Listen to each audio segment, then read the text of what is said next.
É bom estar aqui na casa de Deus, amém? Amém. Quem é que está pronto para a palavra de Deus nesta manhã? Amém. Eu queria ler um texto do Evangelho de São Lucas, no capítulo 22.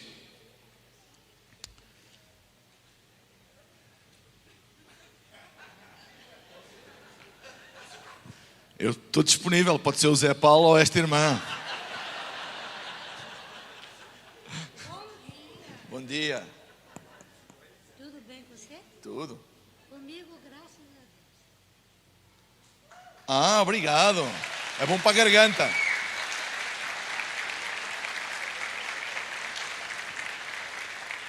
Assim de repente pensei que era algum drug dealer que estava aqui subindo. Obrigado. Lucas capítulo 22, e vamos ler do versículo 14 a 20.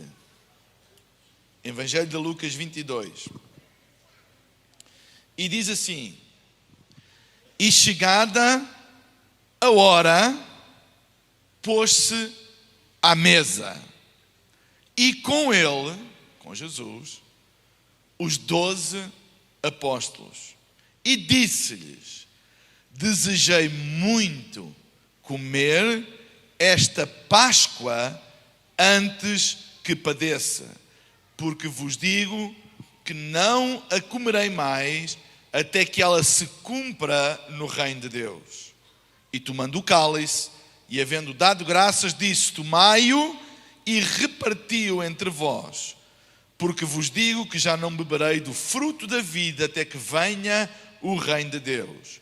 E tomando o pão, e havendo dado graças, partiu-o e deu-lhe, dizendo: Isto é o meu corpo, que por vós é dado. Fazei isto em memória de mim. Semelhantemente tomou o cálice depois da ceia, dizendo: Este cálice é o novo testamento no meu sangue, que é derramado por vós.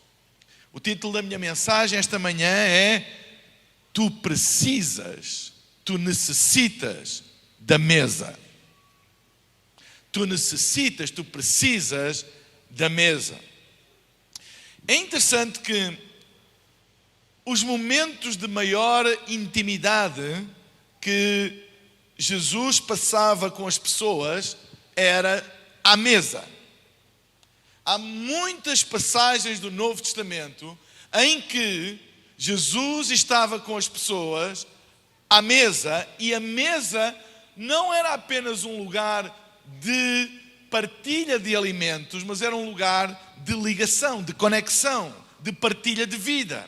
A mesa não era apenas um símbolo de alimento, de alimentação para o corpo, tornou-se para Jesus um símbolo de ligação entre as pessoas, onde ele partilhava não apenas a comida, mas partilhava a sua própria vida com as pessoas. E nesta passagem, que é conhecida como a última ceia, em que Jesus está a tomar uma refeição com os seus discípulos e está a celebrar, ao mesmo tempo que celebra um acontecimento, porque a ceia nesta altura, culturalmente, era usada para celebrar a Páscoa, a libertação do povo de Israel do Egito. E então a ceia era um memorial, era uma ativação da memória para eles nunca se esquecerem de que Deus realmente os livrou do Egito e que os guardou do anjo da morte que matou todos os primogênitos. E ele estava a ter esta refeição como lembrança disso, mas ao mesmo tempo era também o partir do pão e a tomada do vinho, não apenas um ato de celebração histórico, mas também uma oportunidade de ligação ali à mesa. Jesus introduziu no conceito da ceia, no conceito da celebração da Páscoa, um novo conceito. E o novo conceito era: não é apenas uma memória de algo passado, é uma oportunidade também de nós estarmos juntos, de nós partilharmos vida juntos, de nós termos comunhão uns com os outros. num mundo onde, enganosamente, o isolamento se transformou numa virtude. E essa é uma verdade, essa é uma mudança de paradigma na mente das pessoas. O isolamento transformou-se numa virtude no mundo de hoje. É importante nós reafirmarmos, enquanto igreja, a importância da ligação. Isolamento não é um valor do cristianismo. O valor do cristianismo é a ligação entre as pessoas. É por isso que no Gênesis, é interessante, o livro do Gênesis, que quer dizer literalmente o livro dos princípios, é como que um condensado de DNA de Deus. O livro do Gênesis é como que uma chave que, quando nós entendemos, conseguimos entender toda a Bíblia. Está cheio de princípios do caráter de Deus, princípios de como Deus opera, de como Deus trabalha. O livro do Gênesis é um dos meus livros favoritos. E é interessante que quando Deus, o próprio Deus, que criou todas as coisas, e ao fim de criar todas as coisas, nos 5 primeiros dias, quando Deus olhou para a sua criação, disse: e viu Deus que era bom. Ou seja, o próprio Deus tem a capacidade de avaliar aquilo que Ele faz. Porque bom é uma avaliação que se dá. Quando eu digo esta comida é boa, eu estou a fazer uma avaliação. Quando eu digo esta igreja é fantástica, eu estou a fazer uma avaliação. Nós, quando utilizamos o bom, nós estamos a adjetivar, a avaliar aquilo que estamos a fazer no momento. E quando Deus disse, e viu Deus que era bom, Deus avaliou, o que Ele criou era bom. No 6º dia Deus criou o homem e a nota, a avaliação foi melhor. E viu Deus que era muito bom. Eu não sei como é que é o sistema de avaliação nas escolas aqui, mas em Portugal, cada teste, cada exame que nós fazemos tem várias avaliações. E a avaliação top é o muito bom. Quando eu perguntava às minhas filhas, quanto é que tu tiveste no teste? E quando elas diziam, tive um muito bom, era fantástico, era uma grande avaliação. O homem foi avaliado, a criação do homem, pelo próprio Deus como top, muito bom. Mas o mesmo Deus, escutem, que avaliou a sua criação do homem como muito bom, 2 capítulos à frente, olha para o mesmo homem e diz: não é bom que o homem esteja só. Não é bom. Ou seja,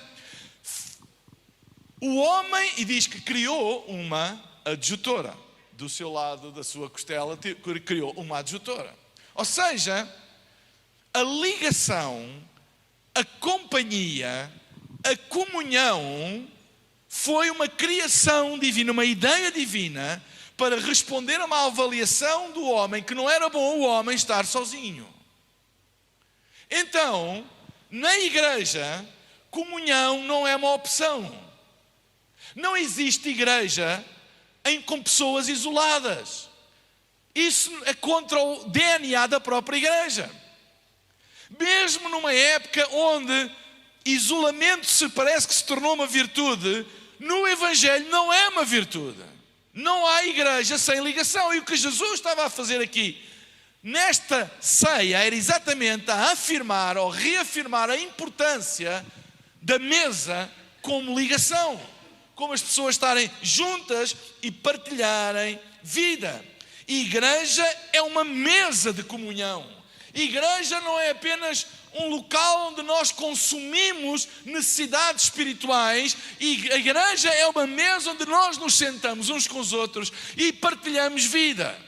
Partilhamos vida uns com os outros, partilhamos suporte uns com os outros, apoio uns aos outros, oração uns pelos outros, etc, etc. Estimulamos-nos uns aos outros. A Bíblia está cheia, o Novo Testamento está cheio de passagens que falam acerca de nós. Orai uns pelos outros. honrai-vos uns aos outros, levantai-vos uns aos outros, cuidai uns dos outros. Há sempre uma interação interpessoal entre os membros. A igreja não é um grupo de pessoas separadas umas das outras que dizem assim: eu tenho a minha fé e tu tens a tua. Isso não é ser igreja. Igreja é uma mesa. E não há nada. Eu dou graças a Deus pela tecnologia. E ainda bem que neste tempo que passámos de pandemia tivemos tecnologia. Aquelas pessoas que dizem que a tecnologia vem do demónio, como é que se safaram nestes 2 anos? Tiveram que mudar a teologia deles de repente. Eu dou graças a Deus pela tecnologia que nos permite, é uma ferramenta que nos permite ultrapassar circunstâncias adversas, momentâneas que surgem na vida, como esta que surgiu, etc, etc.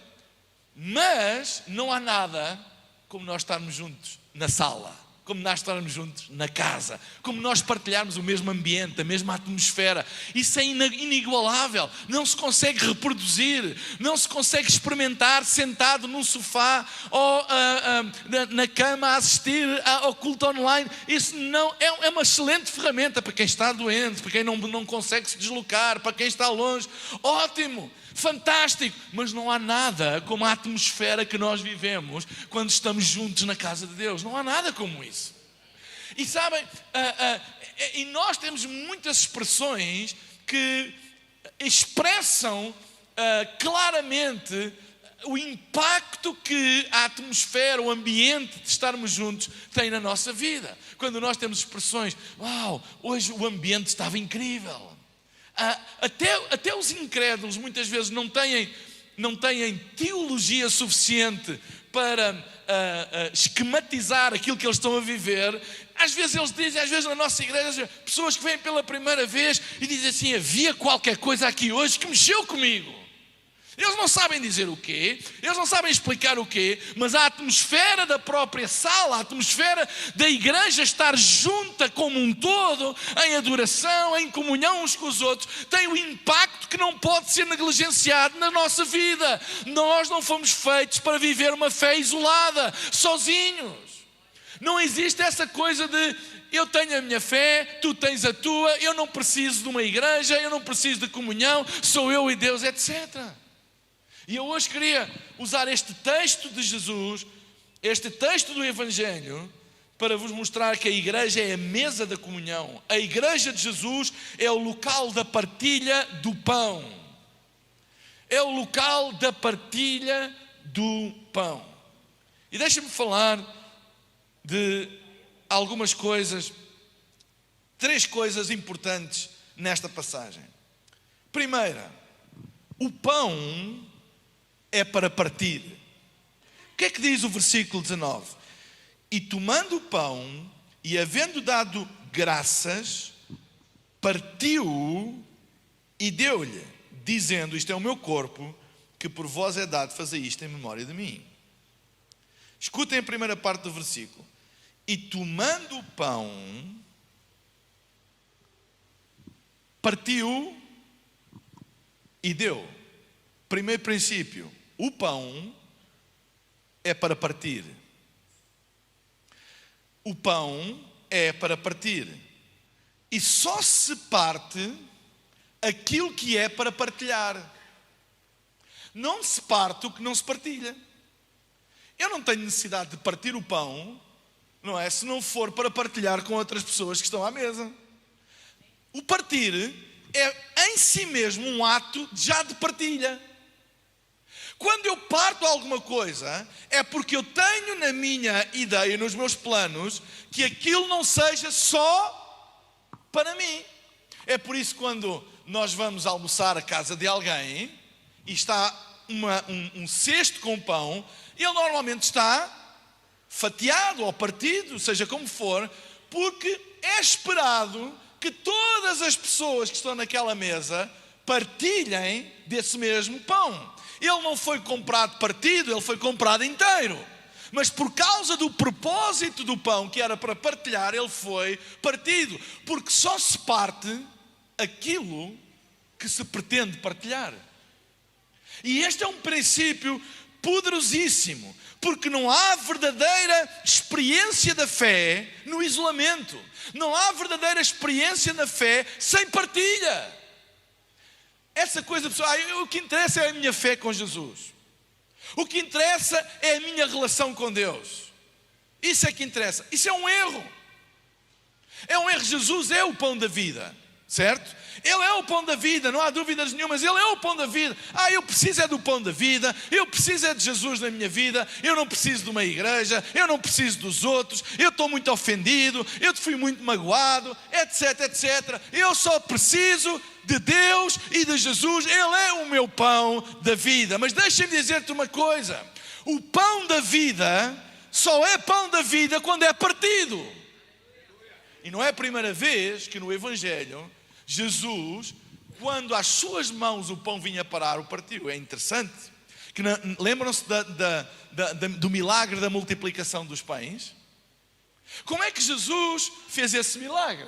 É interessante que a criança que entregou os 5 pães e 2 peixes, entregou os 5 pães, portanto eram 5 pães inteiros, entregou-os. E como é que Jesus fez o milagre?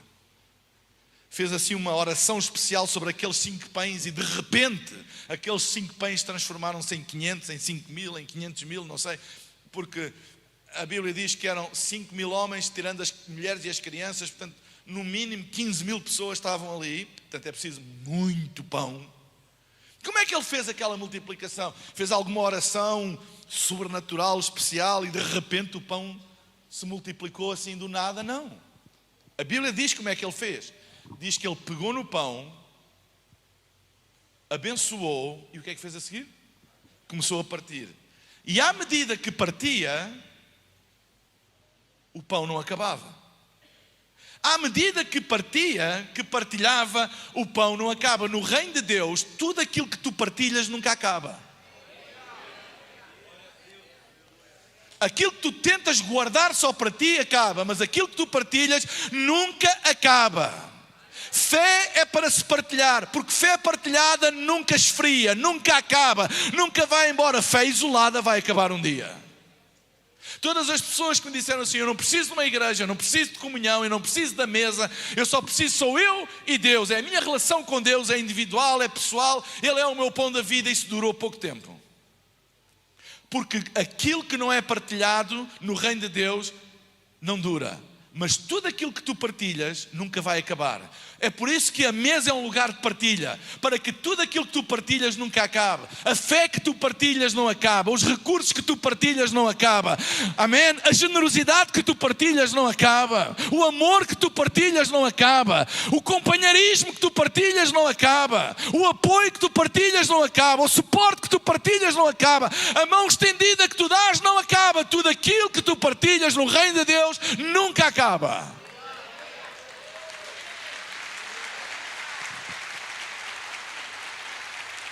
Quando o Novo Testamento institui a ceia como uma ordenança, só há 2 ordenanças neotestamentárias: batismo e ceia. E para ser uma ordenança é porque é uma coisa forte. Jesus estabeleceu 2 ordenanças, são inegociáveis. 2 coisas vocês têm que fazer: ser batizados e celebrar a ceia. E ele nunca iria fazer isso se não fosse alguma coisa muito séria.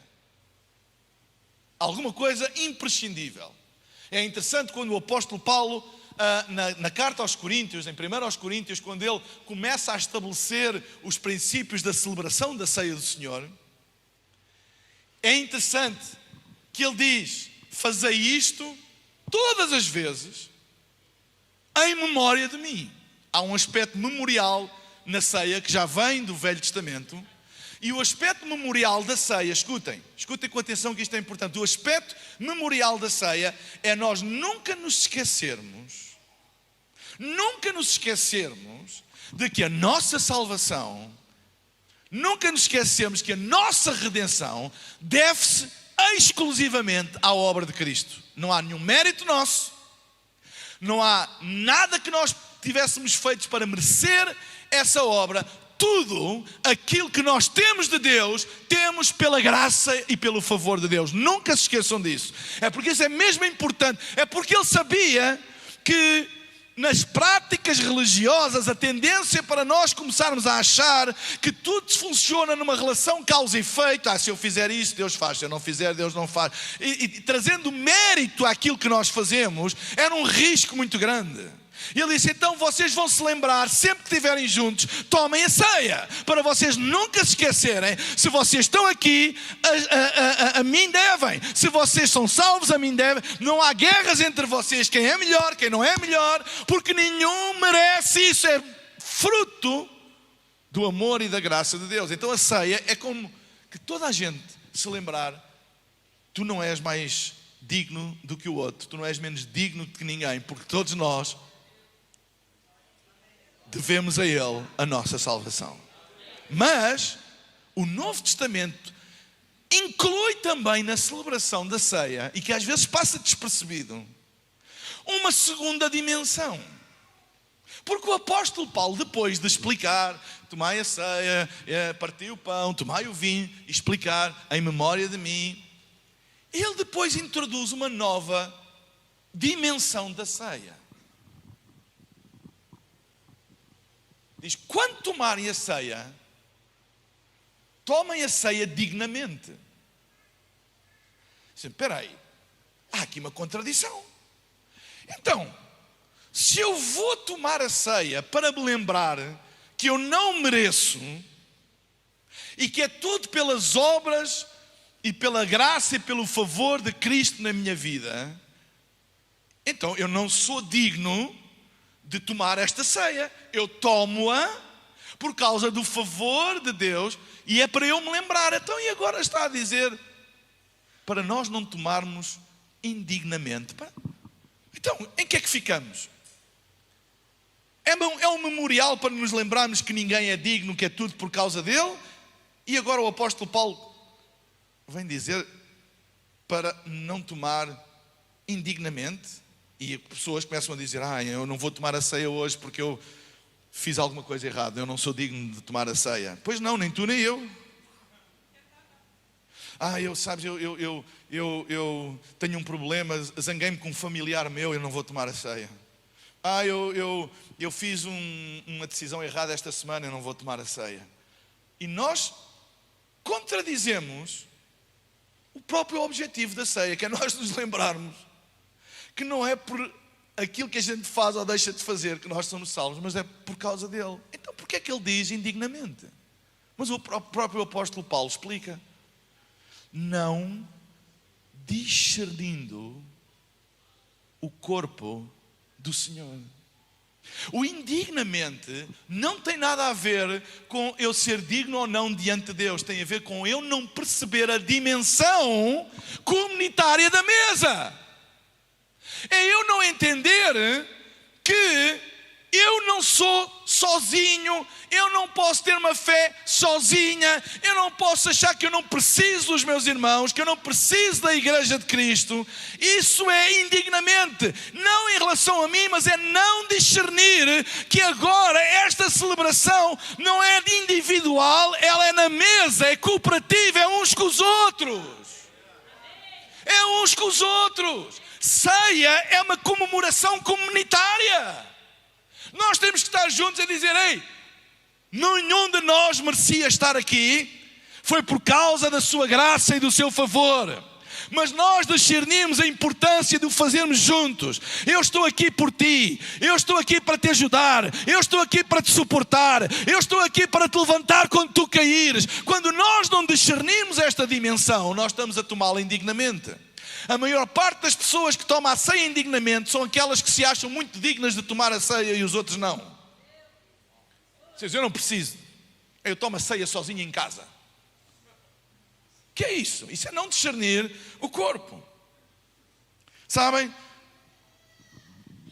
Quando as pessoas dizem, eu não preciso de igreja para ter um relacionamento com Deus, eu não preciso de ir à igreja para ter um relacionamento com Deus, porque eu sou igreja. Já ouviram isto?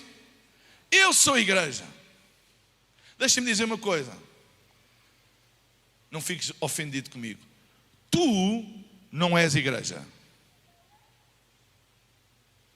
Não há nenhum versículo na Bíblia que diga que tu, sozinho, és igreja.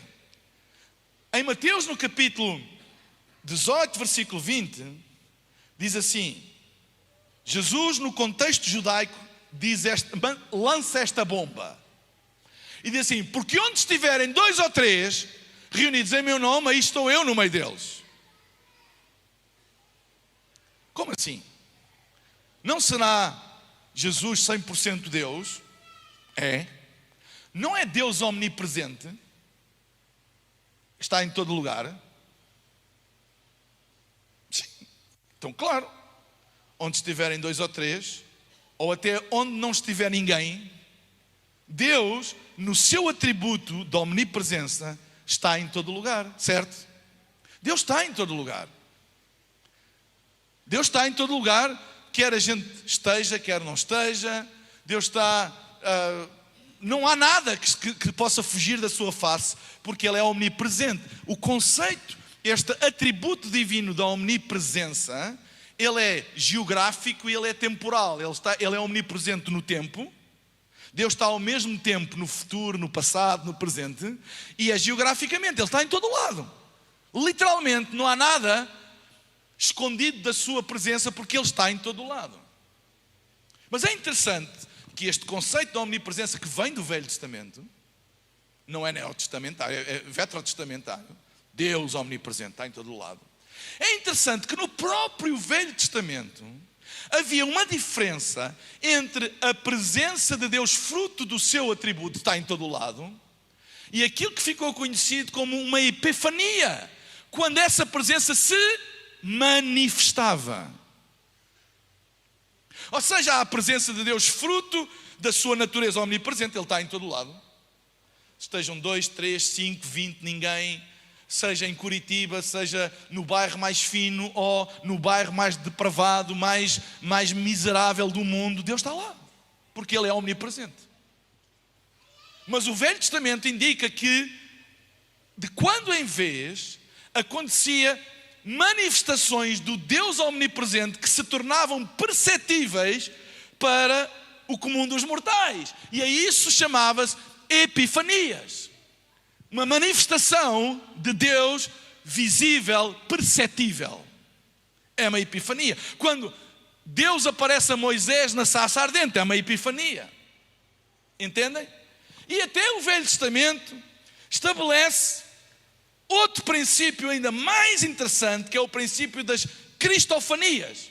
Quando o próprio Cristo aparecia no Velho Testamento, quando lutou com Jacó, a figura do anjo do Senhor é uma cristofania, uma aparição da segunda pessoa da Trindade no Velho Testamento. E agora eu pergunto, existe alguma indicação bíblica de que era possível fazer alguma coisa para provocar uma epifania? Não, as epifanias eram atos da soberania de Deus. É quando Deus entendia. Quando Deus, na sua soberania, nos seus propósitos, entendia manifestar-se. Nós podíamos fazer tudo e mais alguma coisa, que isso não provocava manifestação, era quando Ele entendia. Então, quando Jesus está a dizer, onde estiverem 2 ou 3 reunidos em meu nome, aí estou eu no meio deles. O que Ele está a falar é que não da omnipresença como atributo, mas como manifestação da sua presença. E o que Ele está a dizer é que para que a sua presença se manifeste, aquilo que no Velho Testamento eram umas epifanias, que eram atos da exclusiva soberania de Deus, no Novo Testamento deixou de ser um ato da soberania de Deus e passou a ser um ato da mesa da comunhão. Onde estiverem 2 ou 3, eu manifesto a minha presença. É um pacto, é uma aliança que Ele fez. Eu antes era um ato da minha soberania, mas agora, onde estiverem 2 ou 3, imediatamente eu manifesto a minha presença. 2 ou 3, não diz 1 ou 2. Porquê? 2 é o primeiro número plural. A partir de 2, todos os números são plurais. 2, 3, todos. Achar que esta composição do texto é simplesmente arbitrária é não conhecer a natureza de Deus nas Escrituras. Não há nada arbitrário e não há nada sem propósito. Quando ele diz 2 ou 3, ele vai buscar os 2 números mais baixos da pluralidade, o 2 e o 3. Mas intencionalmente retira o 1. Não há manifestação, não há aliança da manifestação da presença de Deus no isolamento. O 1 está excluído. Igreja não sou eu e a igreja não és tu. Não tem fundamento bíblico. Eu sou igreja quando eu estou em comunhão contigo, que és igreja. Nós somos, é sempre plural, nunca é singular. Não há nenhum versículo que indique que na singularidade, no isolamento do homem, isso é a igreja ou que isso provoca a manifestação da presença de Deus. Não há aliança no isolamento. A aliança que ele estabeleceu a dizer onde estiverem 2 ou 3 é na pluralidade. Podem ser só 2, não interessa o número da igreja, não interessa se a igreja tem 5.500 ou 50 ou 5. Onde estiver mais do que 1, 2 ou 3, isso provoca a manifestação sobrenatural da presença de Deus. Mas no isolamento, não. Sozinho, não. Isolado do corpo, não. Eu vou viver a minha fé, não preciso de vocês. Não, não está incluído. 2 ou 3. Eu prefiro igreja pequena, eu prefiro igreja grande, eu prefiro igreja em célula, eu prefiro igreja em auditório, eu prefiro... É o que tu quiseres, mas nunca sozinho, porque tu precisas da mesa. Nunca sozinho. Esta ideia de viver uma fé isolada, que eu não preciso dos outros, é diabólica. Isto não tem fundamento nenhum nas Escrituras. Tu não podes viver uma fé saudável sozinho. É impossível. Não há aliança no isolamento, entendem? Esta é uma aliança quando ele diz, onde estiverem 2 ou 3, aí estou eu. Isto é uma aliança, é uma promessa, é selado pela sua palavra. Mas ele exclui a individualidade, o culto do eu e do ego. Eu não preciso de ninguém, eu não preciso de uma igreja, eu vivo a minha fé sozinho. Eu não sou igreja, tu não és igreja, nós somos igreja. É o nós, é a pluralidade, é nós estarmos juntos. E a celebração da ceia é um memorial de que nós sem Ele não podemos nada, de que nós sem Ele nunca teríamos sido salvos, mas é também uma celebração e um memorial que sozinhos nós não vamos a lado nenhum. Discernir o corpo do Senhor. E depois diz, é por isso que há entre vós muitos fracos e doentes. E muitos que morrem, muitos que dormem. Há gente que perde a fé, há gente que fica fraca. Porquê? Porque não descer no corpo do Senhor. E toma indignamente, ou pensa apenas que a ceia é uma coisa individual entre Ele e Deus e que não tem uma vertente transversal, comunitária, de reconhecer que nós precisamos uns dos outros. Não descer no corpo do Senhor, fica doente. Fica doente espiritualmente, às vezes até fisicamente. Fica isolado, fica doente, perde a fé, perde as referências. Vocês estão a entender o que eu estou a dizer? Vocês estão a entender a dimensão que é a mesa do Senhor, a igreja de Cristo, a noiva do Cordeiro. Amém? É por isso que quando a gente levanta a nossa voz para dizer mal ou criticar a noiva do... Cuidado. Cuidado. Nós precisamos da mesa. Segundo aspecto. Vocês estão bem? Segundo aspecto, a mesa, portanto, o pão é para partir. Segundo, a mesa é para se estar. É interessante, vejam o versículo 14 e 13. Estou numa igreja batista, sei de certeza que isto é para beber. Se fosse numa igreja presbiteriana, podia ser para batizar.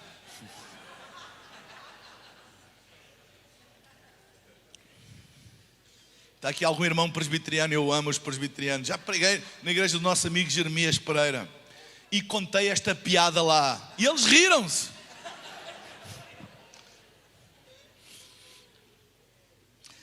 versículo 14 e 15 diz: e chegada a hora, pôs-se à mesa e com ele os 12. Chegada a hora, qual hora? Chegada a hora, pôs-se à mesa e com ele os 12. Minha pergunta é, qual hora? Chegada a hora de quê? Qual hora?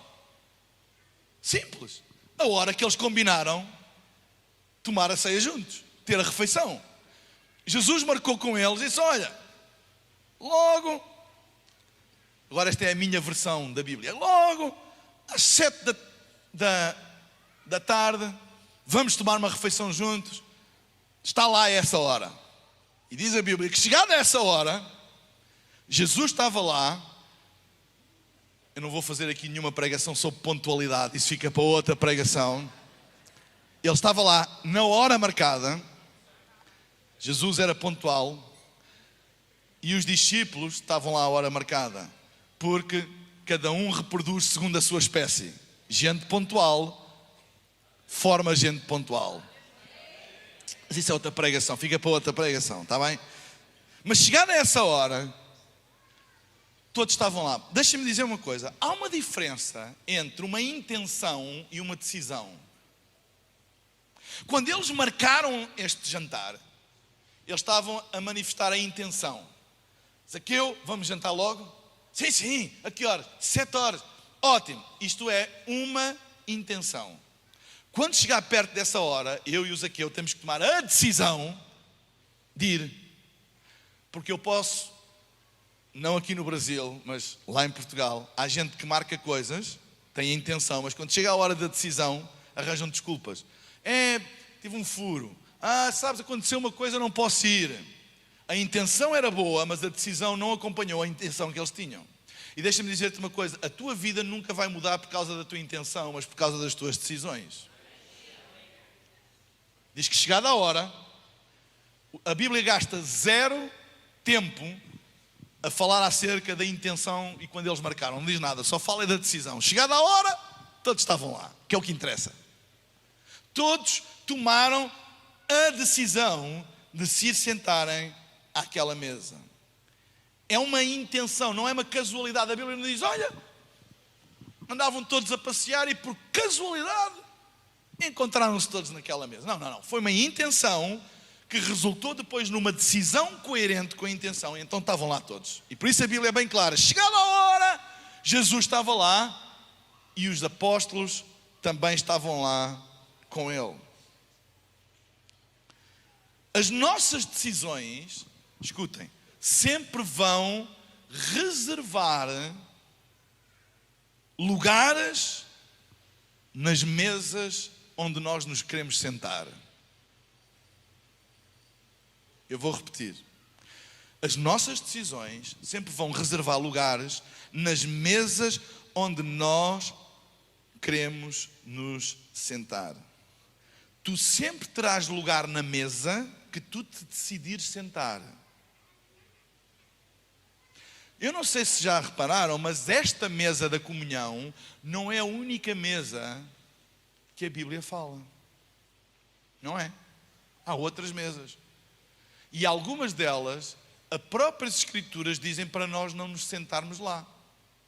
Como por exemplo, no Salmo 1, no versículo 1, diz: bem-aventurado o varão que não anda segundo o conselho dos ímpios, que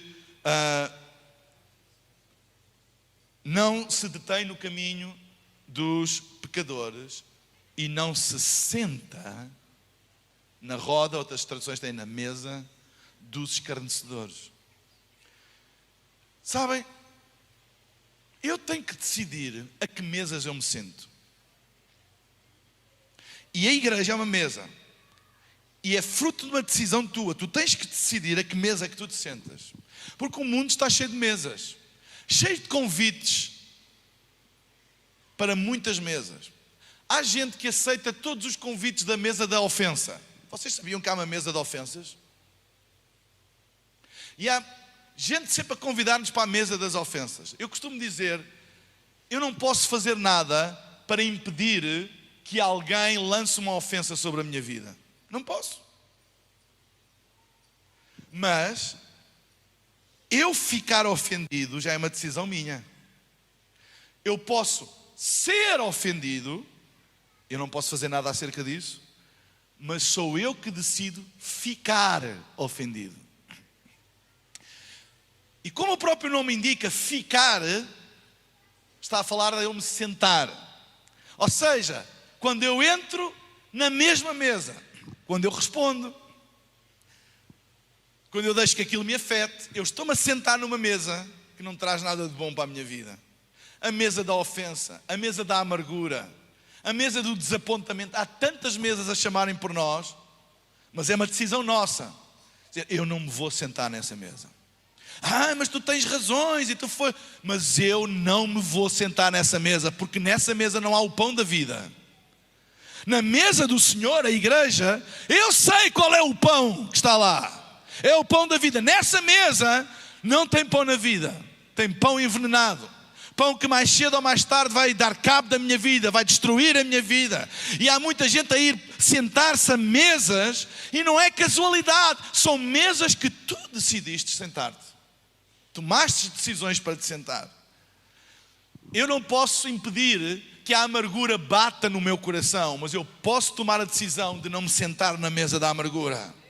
Eu não posso impedir que a mesa da ofensa bata no meu coração, mas eu posso tomar a decisão, eu não vou me sentar nessa mesa. A mesa da amargura, a mesa do desapontamento, a mesa da ofensa, a mesa do ódio, a mesa da murmuração, a mesa do dizer mal.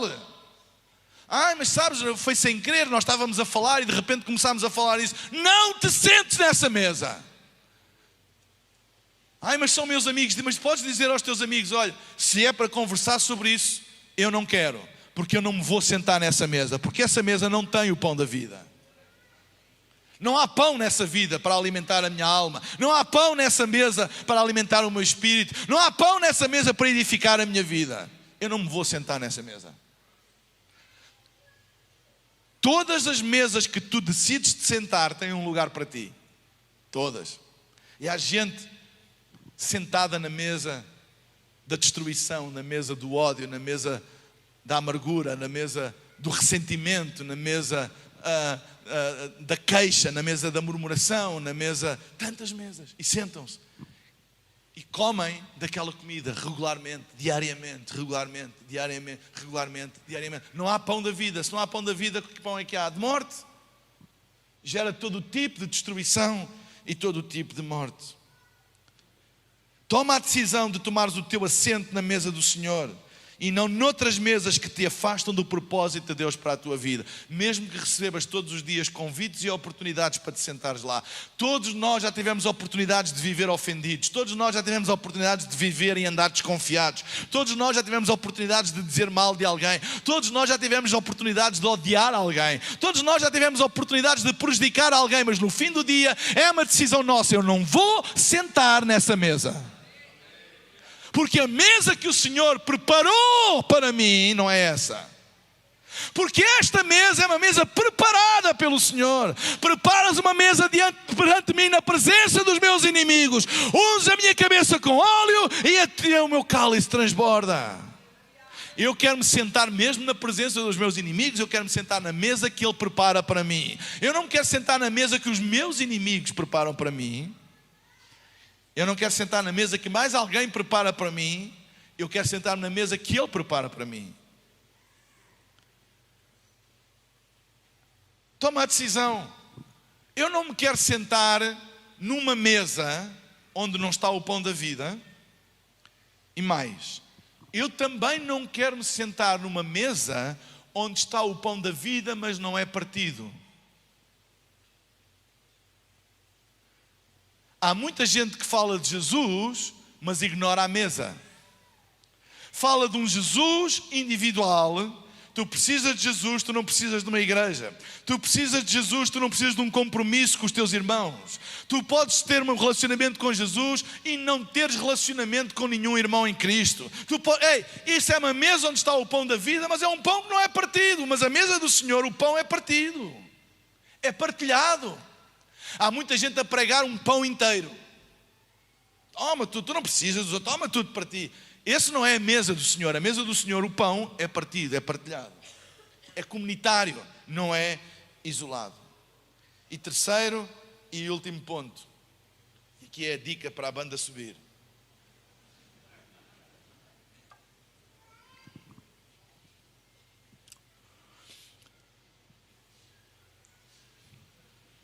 Vá lá, com atitude.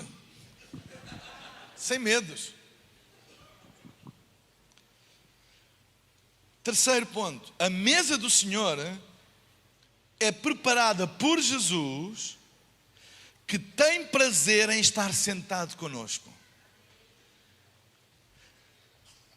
Uma coisa é eu não sei se já aconteceu com vocês serem convidados para ir jantar ou almoçar com um grupo de pessoas numa mesa em que vocês se sentem completamente deslocados. A vossa presença é tipo tolerada, mas não é celebrada. E a gente parece que eles estão a falar de assuntos que eu não percebo nada, não sei. Eu sou como um corpo estranho, é horrível. Quero-me ir embora. Não é? Parece que estamos a jogar ping-pong. Olhar, que ele diz uma coisa e a gente não tem nada para dizer porque... Não sei se já aconteceu estarem num jantar ou num almoço cheio de pessoas que não têm nada a ver com vocês e as conversas não vos dizem nada. Vocês estão completamente como um peixe fora d'água. Não é? Em que realmente foram convidados para estar ali, mas não foram celebrados. És mais um ali e pronto. É horrível. É uma sensação horrível. Eu gosto de estar numa mesa onde eu interajo com as pessoas, onde as pessoas interagem comigo. Eu não sou um estranho na mesa, porque a pior coisa que pode acontecer numa mesa é a pessoa sentir-se um estranho. Aí eu prefiro estar sozinho. Às vezes, não sei se já aconteceu estar em almoços ou... É para tocar. Vocês vieram aqui para cima para tocar. Bora lá. Toca a trabalhar. Não, como é que é? Estou a dizer isto na brincadeira. Fiquem ofendidos comigo. E ele é que está bem ali dentro, não ouve nada do que eu estou a dizer. Está dentro do aquário, não ouve nada.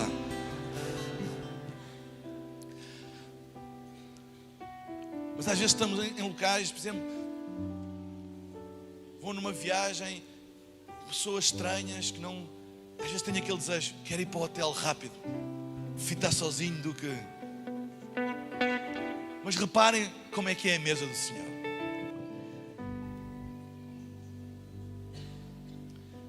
Disse-lhes, desejei muito comer convosco esta Páscoa antes que padeça. Ou seja, Jesus convidou os discípulos e sentaram-se os 12. Lembrem-se uma coisa, Judas estava lá. E Jesus, a primeira coisa que ele diz foi: vocês não imaginam o quanto eu desejei este momento de estar aqui com vocês. Com Judas, lá.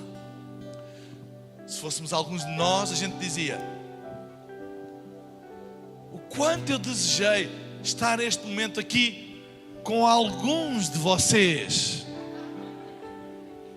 Não, ele incluiu toda a gente no desejo de estar juntos. Ele não disse: bem, que honra tão grande vocês estarem aqui comigo à mesa. Já perceberam a honra que é? Já perceberam o quão privilegiados vocês são de estarem aqui comigo? Há gente que tem uma ideia de Deus assim, que Deus nos tolera na sua presença, que a presença de Deus é um local de tolerância, que Deus, ok, anda lá, mas não te esqueças que tu não mereces estar aqui. Imaginem o que é vocês irem a um almoço e o convidado passar o almoço todo a dizer assim: tu estás aqui, mas tu não mereces estar aqui. Tu estás aqui, mas tu não mereces estar aqui. Tu estás aqui, mas não mereces estar aqui. Ninguém se sente bem numa mesa assim. Mas Jesus, o que é que ele disse? Vocês não imaginam o quanto eu desejei estar aqui com vocês na mesa.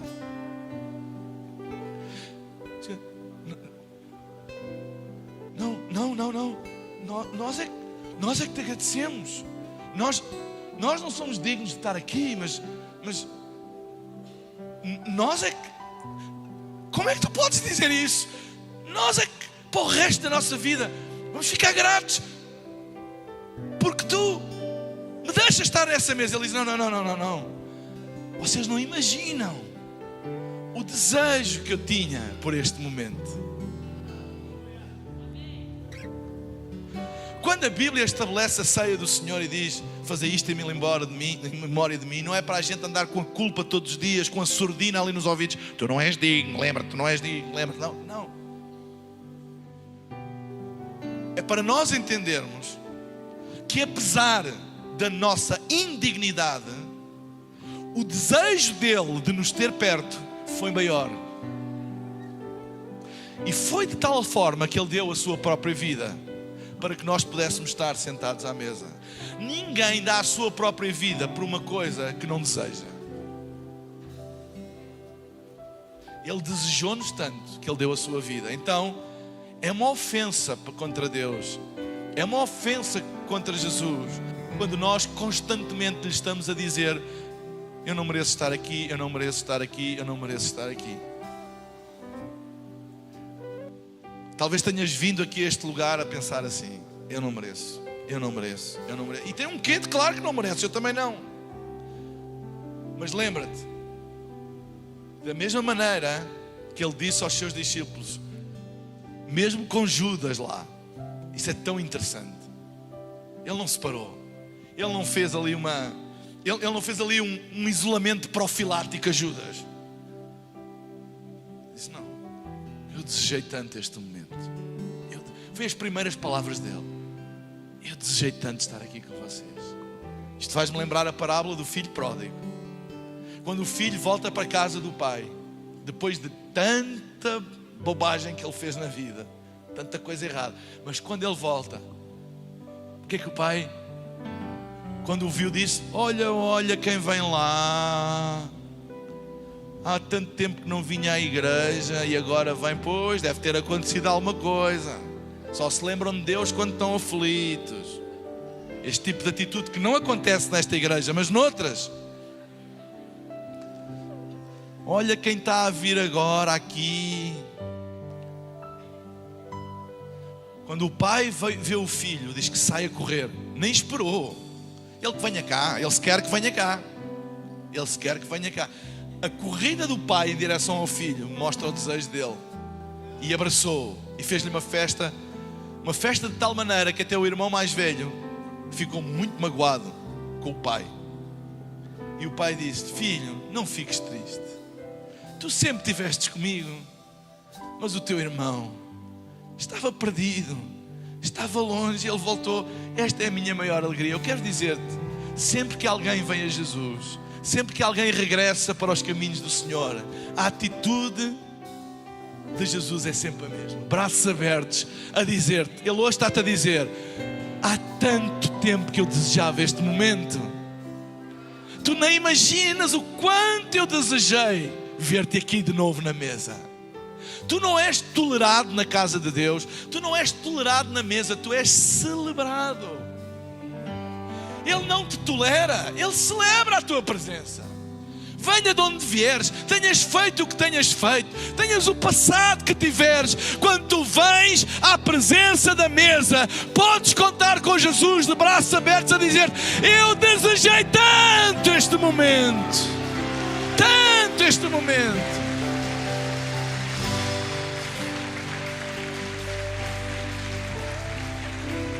Na nossa igreja, nós temos, sempre que é possível, nas portas da nossa igreja, e lá em Portugal nós temos um outdoor gigante à entrada do nosso campus de Lisboa, que diz, bem-vindo a casa, é gigante mesmo.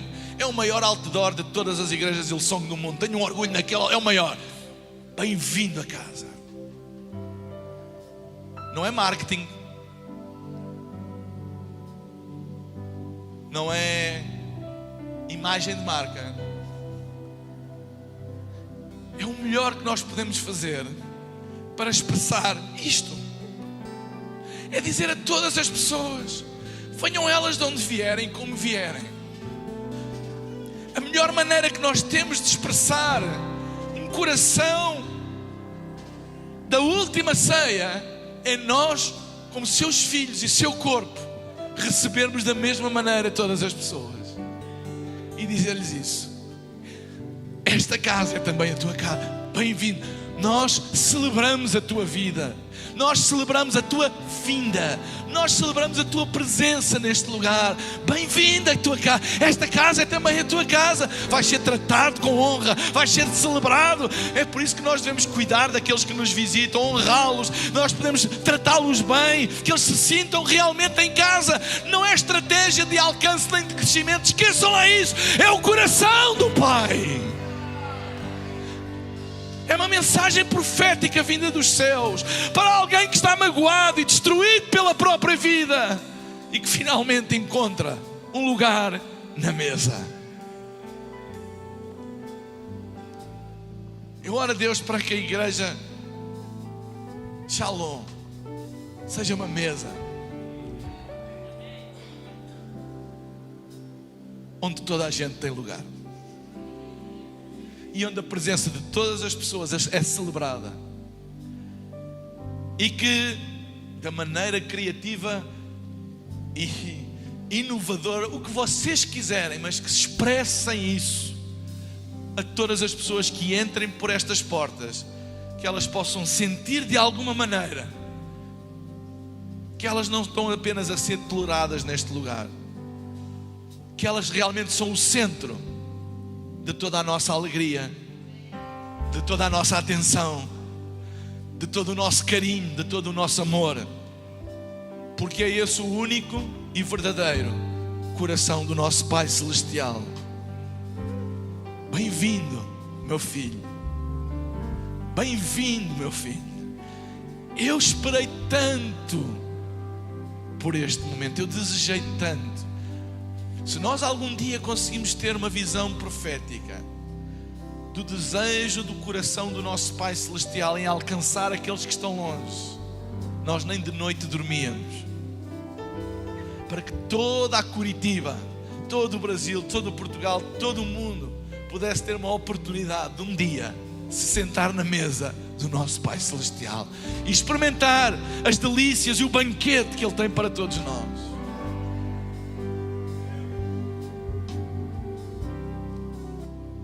Se há lugar onde toda a gente deve ter um lugar, é na sua casa. Na casa de Deus não há divisões, na casa de Deus não há proibida a entrada. Todas as pessoas têm a sua vida, todas as pessoas têm os seus constrangimentos, todos têm as suas histórias, todos têm as suas vergonhas, todos têm os seus momentos e áreas negras da sua vida, uns mais visíveis do que outros, é verdade, mas todos têm. Só que Ele sabe todas as coisas. E eu acredito que há uma manifestação sobrenatural quando nós expressamos este coração às pessoas. Elas podem não saber articular, mas elas vão dizer: eu senti-me bem ali. Eu não sei o que é que havia, mas havia ali qualquer coisa. Eu não sei o que é que eles têm, mas eu sei que eu saí de lá diferente. Tantas vezes nós ouvimos isto, e ouvimos, e ouvimos, e ouvimos, e ouvimos, e ouvimos. Sabem o que é? É a melhor maneira que alguém que não conhece nada das Escrituras tem para expressar o que foi estar sentado na mesa do Pai. E não há nenhum ser humano, não se deixem enganar, não há nenhum ser humano que saia indiferente quando tem uma oportunidade de se sentar à mesa do Pai. Não há ninguém. Não há ninguém. Eu preciso da mesa, tu precisas da mesa. Igreja não sou eu, igreja não és tu, somos nós. Amém? É uma mesa onde o pão da vida é partido, é partilhado entre todos.